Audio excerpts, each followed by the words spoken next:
میں نے پہلے ہی کہا تھا تعلیم کا مخالف نہیں. میں آپ سے بس اتنی گزارش کروں گا، اس ذلت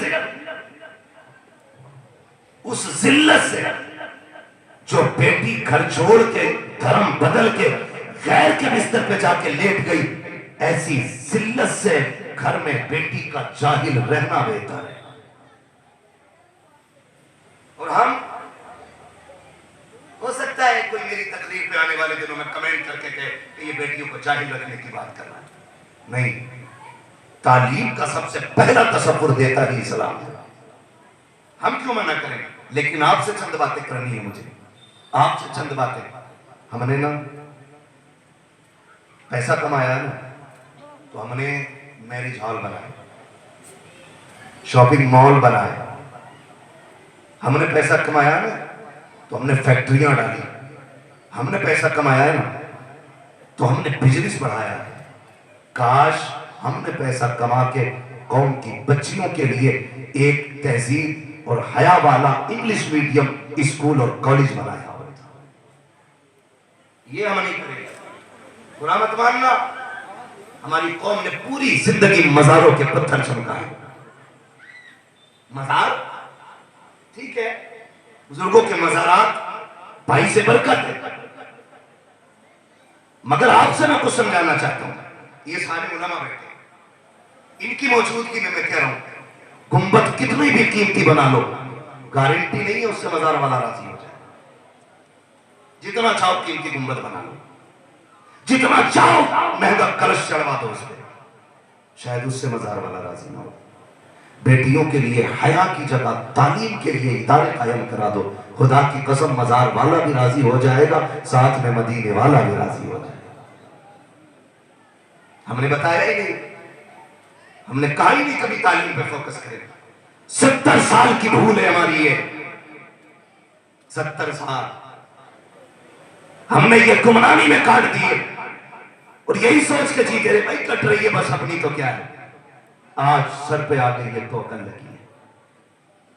خدا را آپ مزارات پہ حاضری دیں، مزارات پہ آپ جائیں، یہ اپنی جگہ ہے، لیکن اب ضرورت ہے قوم کو، بچیوں کو ایک ایسے ادارے کی ہر علاقے میں جہاں بیٹی کی تعلیم بھی درست رہے اور اس کی عزت بھی محفوظ رہے. یہ بہت زیادہ ضروری ہے، ورنہ یاد رکھنا آج میرے گھر آگ لگی ہے، کل آپ کے گھر لگے گی.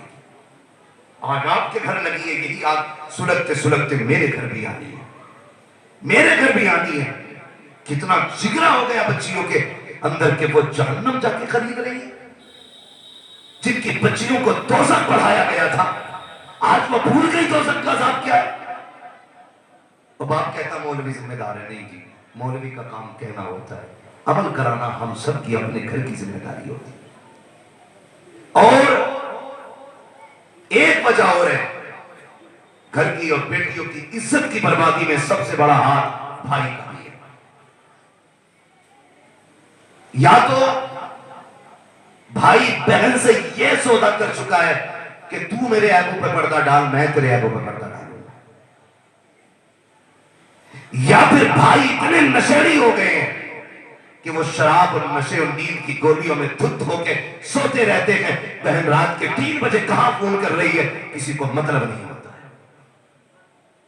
یہ جو مسلمانوں نے لگا رکھا نا، یہ بوائے فرینڈ مولوی کی سوچ پرانی بول رہے ہو نا، مر کے دیکھو، مر کے خدا کی قسم سارے فرینڈ رہ جائیں گے باہر. اللہ قبر میں گرا کے ایسی سزائیں دے گا کہ کوئی بچانے والا نصیب نہیں ہوگا. یہ سوچے بدل دو اپنی، اور بیٹیوں کو کنیز فاطمہ زہرا بناؤ. یہ جو آج بھوک لگ گئی نا کہ میں بھی اپنی بیٹی کو پڑھاؤں گا، اس کے ذمہ دار وہ لوگ ہیں کہ جو کہتے ہیں مجھے اپنے گھر کے لیے ڈگری ہولڈر عورت چاہیے. آپ کہیں گے کیسے؟ ہوتا یوں ہے کہ جب رشتہ کرنے جاتے ہیں نا تو جا کے پوچھتے ہیں کیا پڑھا ہے بیٹی نے. غریب باپ کہتے تھا میری بیٹی نے، وہ تو فخر سے کہتا قرآن پڑھا ہے. لیکن یہ جاہل الو کا پٹھا کہتا بس خالی قرآن پڑھا ہے، اور کیا پڑھوانا چاہتا ہے؟ ایم اے نہیں کیا ہے، بی اے نہیں کیا ہے. جب یہ کہہ کے رشتے ٹکرائے جاتے ہیں نا تو پھر مجبوری ہو جاتی ہے ہر باپ کی بیٹی کے لیے ڈگری کا انتظام کرنا. یہ باتیں یاد رکھیے گا جو میں کہہ کے جا رہا ہوں. عقل مند وہ نہیں ہے جو اپنے بیٹے کے لیے I S I P S یا ایم بی بی ایس ڈھونڈ کے لائے. عقل مند وہ ہے جو اپنے گھر کے لیے کنیز فاطمہ زہرا دیکھ کے لائے. ہم مسلمان ہیں اور شکر ہے رب کا، رب نے سب سے زیادہ عزت ہماری بیٹیوں کو عطا کی ہے. یہ وقار صرف ہماری بیٹی کا ہے. کبھی نقاب کے نام پہ ذلیل کیا گیا، کبھی پردے کے نام پہ بیٹیوں کو ٹارگیٹ کیا گیا، کبھی طلاق کے نام پہ انہیں بہکایا گیا، کبھی حلالے کے نام پہ ان کے ذہنوں کو بدلنے کی کوشش کی گئی. میں خدا کی قسم کھا کے کہتا ہوں جو عزت اسلام نے بیٹی کو دی ہے نا وہ آپ کو دنیا میں کبھی دیکھنے نہیں ملے گی. یہ جو سب کچھ ہو رہا ہے ہماری نادانی کی بنیاد پہ اور ہمارے جاہل ہونے کی بنیاد پہ ہو رہا ہے. جب کسی نے کہا نا ہماری بچیوں سے، دیکھا اسلام بیٹی کو چار دیواری میں رکھتا ہے، چار دیواری میں رکھتا ہے، اسے قید کر دیا اسلام نے، تو بچی کا ذہن بدل جاتا. بات تیری صحیح ہے، بات تیری صحیح ہے. خدا کی قسم اسلام نے عزت بخشی ہے نقاب کے ذریعے، پردے کے ذریعے. میں تو کھل کے یہ بات کہتا ہوں، اکثر فلائٹ وغیرہ میں سفر رہتا ہے، آپ لوگ بھی چلتے ہوں گے، جو لوگ پردیس جن کا آنا جانا ہے انہوں نے بھی دیکھا ہوگا کہ ایک فلائٹ میں کچھ بھی نہیں تو چھوٹی سے چھوٹی فلائٹ میں کم سے کم 80 سے 90 لوگ رہتے ہیں، جو ہوتی ہیں 80 سے 90، ورنہ 350 500 750 اس طرح سے لوگ ہوتے ہیں. لیکن ان کی خدمت کرنے کے لیے کتنی عورتیں ہوتی ہیں لڑکیاں؟ 4-5 لڑکیاں. جرنی ہے گھنٹے کی، 2 کی، 3 کی، 4 کی. میں لوکل کی بات کر رہا ہوں. 4 3 گھنٹے کی جرنی میں آپ دیکھیے گا. تم بات کرتے ہو اسلام نے ذلیل کیا، اسلام نے پردہ دے کے عورت کا وقار گھٹایا. میں کہتا ہوں تم کس عزت کی بات کرتے ہو؟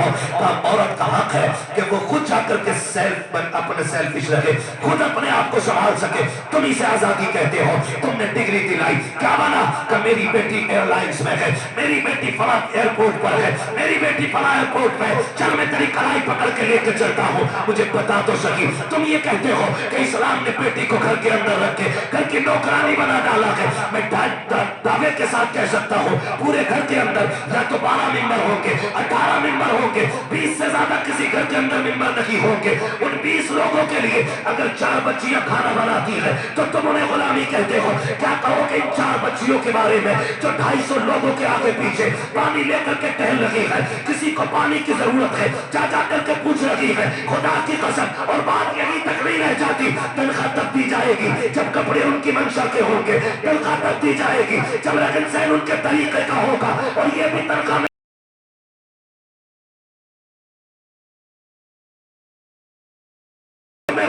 تمہیں اس کو راضی رکھنا ہے. خدا کی قسم لعنت ہو ایسی بات دولت پہ، دوستے ہیں ہم ایسے پیسے پہ جو بیٹیوں کی عزت داؤ پہ لگانے کے بعد ملے. ہمیں ایسا پیسہ نہیں چاہیے. ہم خدا کی قسم پیغمبر کے ماننے والے ہیں. ہم فاقے تو رہ سکتے ہیں، ذلت کے ٹکڑے کبھی نہیں کھا سکتے.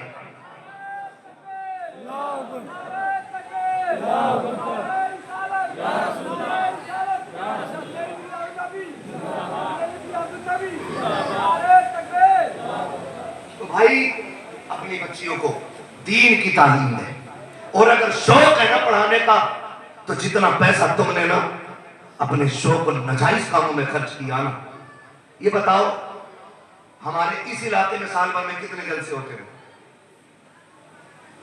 علاقے کے لوگ بیٹھے نا یہاں پہ کچھ ہے، کتنے جلسے ہو جاتے ہوں گے؟ 8-10 ہو جاتے ہیں کہ نہیں؟ اچھا ان جلسوں کا پیسہ گورنمنٹ سے آتا کہ ہم خود اپنی جیب سے کرتے ہیں؟ بولے ڈر رہے ہیں نا؟ مت ڈرو، ذمہ دار میں ہوں نا اپنی بات کا. کہاں سے کرتے ہیں ہم؟ اپنی جیب سے. کسی سے فنڈ، کوئی کمپنی، کوئی گورنمنٹ نہیں نا، کوئی نہیں دیتا، اپنی جیب سے کرتے ہیں. تو جو قوم سال بھر میں اپنے علاقے میں 10 جلسوں کے لیے چندہ کر سکتی ہے، وہ ایک بیٹیوں کے انگلش میڈیم اسکول کے لیے چندہ سال میں ایک نہیں کر سکتی؟ کر سکتی ہے نا؟ تو پھر ایک چندہ ایسا کرو جس میں ایسا اسکول ہو جس میں پڑھنے والی بھی بیٹی ہوگی اور پڑھانے والی بھی بیٹی ہوگی. کریں آپ یہ کام بھی. اور یہ صرف اتنا کہہ سکتے ہیں علماء, کروانے کی گارنٹی نہیں. ہمارا کام بتانا ہے. ان کو ذمہ دار نہ ٹھہرائیے گا. یہ عظیم ادارہ اللہ سلامت رکھے, اس میں پڑھنے والوں کو بھی اور پڑھانے والوں کو بھی. اتنا خوشی ہوئی, 60 بچے فارغ ہو رہے ہیں, سبحان اللہ. کسی مدرسے میں 60 سارے بچے ہوتے ہیں. اس ادارے نے قوم کو 60 حافظ قاری عالم عطا کیے ہیں. بہت بڑی بات ہے. اللہ اس ادارے کو دن دنیا رات چوگنی ترقی عطا فرمائے. آپ نے مدرسے اور تعلیم کے حوالے سے بات سنی, تھوڑی سی بات میں بھی کر جاؤں. پہلے یہ بات بتاؤ, بچیوں کو حفاظت سے پڑھائیں گے کہ نہیں انشاءاللہ؟ تعلیم سے زیادہ تربیت پہ دھیان دیں گے کہ نہیں انشاءاللہ؟ دیں گے انشاءاللہ؟ وعدہ کریں انشاءاللہ, زور سے وعدہ کریں انشاءاللہ. پڑھائیں گے بچیوں کو تہذیب کے ساتھ. بچوں کی ایک منٹ کا حساب لینا ہے. وقت ہوتا تو انشاءاللہ میں تفصیل سے بات کرتا, لیکن یہ ضروری بات تھی جو میں نے آپ سے کہہ دی. جب کوئی بھی بچی جاتی ہے نا تو دل دکھتا, جب وہ انٹرویو میں جان بوجھ کے پوچھتے ہیں ابا کا نام کیا ہے, اور جب وہ کہتی ہے نا میرے باپ کا نام عبد الرحمن ہے, تو وہ چوٹ یہاں لگتی ہے. خدا رب بچا لو اپنی قوم کو. اگر اب بھی نہیں جاگے تو کبھی نہیں جاگو گے. ڈاکٹر اقبال نے کہا تھا, نہ سنبھلو گے تو مٹ جاؤ گے ہندی مسلمانوں, تمہاری داستان تک بھی نہ ہوگی داستانوں. اس لیے خدا رب اپنی بچیوں کو جو ہے محفوظ کرو, محفوظ کرو اپنی بچیوں کو. لازم ہے, میں تعلیم کا انکار نہیں کرتا, لیکن لازم یہ ہے بچیوں کو وہاں پڑھاؤ جہاں پڑھنے والی بھی بیٹی ہو اور پڑھانے والی بھی بیٹی ہونی چاہیے. آپ کے بچیوں کی کون دوست ہے, کون سہیلی ہے, اس پہ بھی آپ کو فوکس کرنا پڑے گا. آپ ان کے گھر سے قائم رہنے والے ٹائم کا حساب لیں. لازم ہے. آج جو بچے ہمارے بگڑ رہے ہیں نا, اس کی ایک وجہ یہ ہم بچوں کو وقت نہیں دیتے. ہمارا سارا وقت بزنس بزنس بزنس بزنس. شام کو آئے موبائل لیا, تھوڑی دیر چلایا, لیٹ گئے. کبھی بچوں میں بیٹھ کے دیکھا کرو. یاد رکھو, شوہر گھر میں بادشاہ ہوتا ہے, عورت اس کا وزیر ہوتی ہے, اور بچے اس گھر کی رعایا ہوتے ہیں. پوری ایک سلطنت ہوتی ہے گھر کے اندر. جو لوگ سمجھتے ہیں وہی گھر چلا بھی پاتے, بچا بھی پاتے, ورنہ نہ چلا ہی پاتے ہیں نہ بچا پاتے. شوہر کون ہوتا ہے؟ باپ کون ہوتا ہے؟ بادشاہ. بیوی, زور سے بیوی. ڈر رہے ہو کیا؟ نہیں, آپ کا چہرہ نہیں آئے گا جو آپ کی بیوی دیکھ کے آپ سے کل حساب لے. شوہر کون ہوتا ہے؟ زور سے. اور بیوی, بچے, رعایا. ہوتا کیا ہے, بادشاہ کہیں گیا, ملکیت میں واپس پلٹ کے آیا تو وزیر سے پوچھتا, بتا میں تجھے چھوڑ کے گیا تھا, ملک کے حالات کیسے؟ تو وزیر ایک بات سامنے رکھ کے کہتا, سنو بادشاہ صاحب, آپ کے پیچھے فلاں قوم نے یہ غلطی کی ہے, فلاں ٹیم نے یہ غلطی کی ہے, اس تنظیم نے یہ کمی کی ہے. پھر بادشاہ طلب کر کے حساب لیتا ہے. تو جب اس طرح سے نظر بادشاہ کی ہوتی ہے تو ملک تباہ نہیں ہوتے. اور جب بادشاہ موج میں رہے, سفر کرتا رہے, آیا میں آگ لگتی رہے, تو ملک بچے گا کہ تباہ ہوگا؟ بولے تباہ ہو جائے گا. تو باپ ایک بادشاہ ہے, بیوی سے آ کے پوچھے, بتا میں تو باہر کمانے گیا تھا, بتا بیٹا کتنی دیر باہر رہا ہے, بیٹی نے کتنے کام کیے ہیں, بتا بچیوں نے نماز پڑھی ہے کہ نہیں پڑھی ہے, بیٹے نے نماز پڑھی تھی کہ نہیں پڑھی تھی, کام سے گیا تھا تو کتنی دیر میں آیا تھا. اگر عورت شوہر کے ساتھ وفا کرے, اور حق یہ ہے کہ وزیر وفا کرے بادشاہ کے ساتھ, تبھی سلطنت بچتی ہے. اگر بچوں کی خطا پر مائیں پردہ ڈالیں گی تو گھر بربادی سے نہیں بچ سکتے ہیں. اگر مائیں بچیوں کے ساتھ طرفداری کر کے ان کی غلطیوں کو شوہر سے چھپائیں گی, ایک دن خون کے آنسو رونا پڑتا ہے. اس لیے میں بیٹیوں سے کہنا چاہوں گا کہ تم گھر کی ملکہ وزیر ہو, شوہر تمہارا بادشاہ ہے. اگر بچی خطا کرے تو اس کی ہمدردی میں پردہ مت ڈالنا, ورنہ خون کے آنسو رونے پڑیں گے. اپنے بادشاہ سے جو بات ہے کہہ دے, اس لیے کہ ملک کو جتنے اچھے طریقے سے بادشاہ سنبھال سکتا ہے کوئی دوسرا نہیں سنبھال سکتا ہے. تو یہ مت سوچنا میں کل سنبھال لوں گی, بچی کے ڈانٹ دوں گی, تیری ایک ذرا سی لاپرواہی پوری قوم کو شرمندہ کر سکتی ہے. اس لیے میں کہنا چاہتا ہوں اپنے گھروں کو سلطنت کا نظام دو. عورتیں شوہروں سے وفا کریں, بہن بھائیوں سے وفا کریں, بھائی بہنوں سے وفا کریں. جب رشتے وفاداری میں آ کر کے ایک چمن بنتا ہے, خدا کی قسم اسی چمن کے اندر رہتے ہوئے دنیا میں اللہ گھر کو جنت کا نقشہ بنا دیا کرتا ہے. لیکن یہ اب آپ سے آخری گزارش یہ تھی جو ہم نے سیکھا اور سکھایا. آپ نے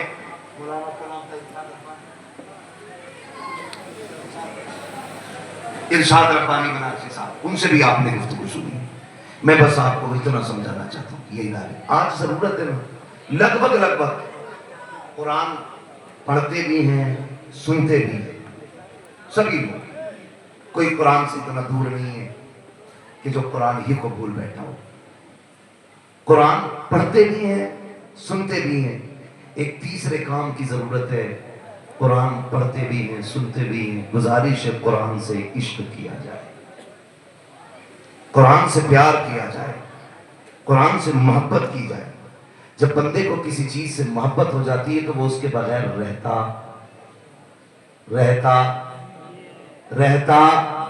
نہیں ہے.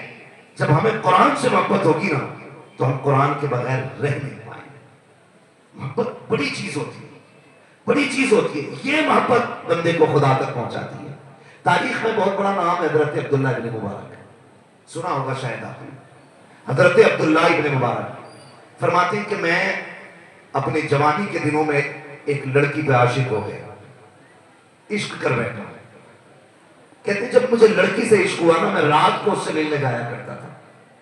جب رات کو اس سے ملنے جاتا تو سردی کی راتیں تھی. ایک دن ہوا یوں کہ امام صاحب نے قرات لمبی کر دی. کہنے لگے مجھے بڑا غصہ آیا کہ رات بیت رہی ہے اور امام صاحب قرات لمبی کرتے جا رہے ہیں. کہنے لگے مجھے غصہ تو آیا لیکن جیسی فارغ ہو کے گیا نا میں جس سے محبت کرتا تھا اس سے ملنے کے لیے, کہتے میں کھڑا رہا کھڑے شہری کا وقت آ گیا, وہ ملنے نہیں آئی.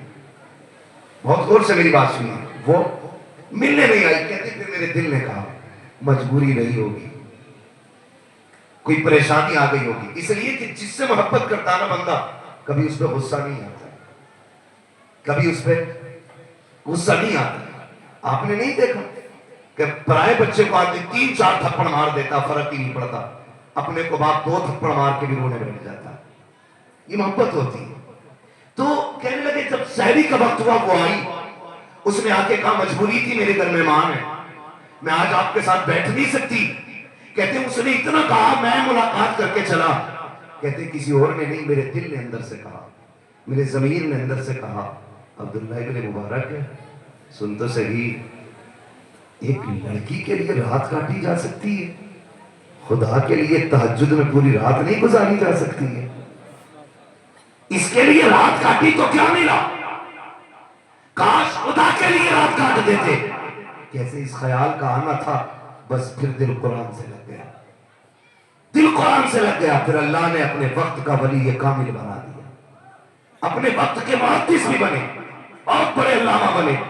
عشق ہوتا ہے, لگن ہوتی ہے. ہمیں قرآن سے عشق کرنے کی ضرورت ہے, قرآن سے پیار کرنے کی ضرورت ہے. جب آپ قرآن سے پیار کریں گے نا تو پڑھیں گے بھی, دیکھیں گے بھی, چومیں گے بھی, عادی ہو جائیں گے. آپ کو قرآن پڑھنا نہیں آتا ہے نا تو کم سے کم چومنا شروع کر دیجیے. قرآن وہ کتاب ہے جس کو چھونے میں الگ ثواب ہے, دیکھنے میں الگ ثواب ہے, پڑھنے میں الگ ثواب ہے, ترجمہ پڑھو تو الگ ثواب ہے, تفسیر پڑھو تو الگ ثواب ہے, اور اس پہ عمل کیا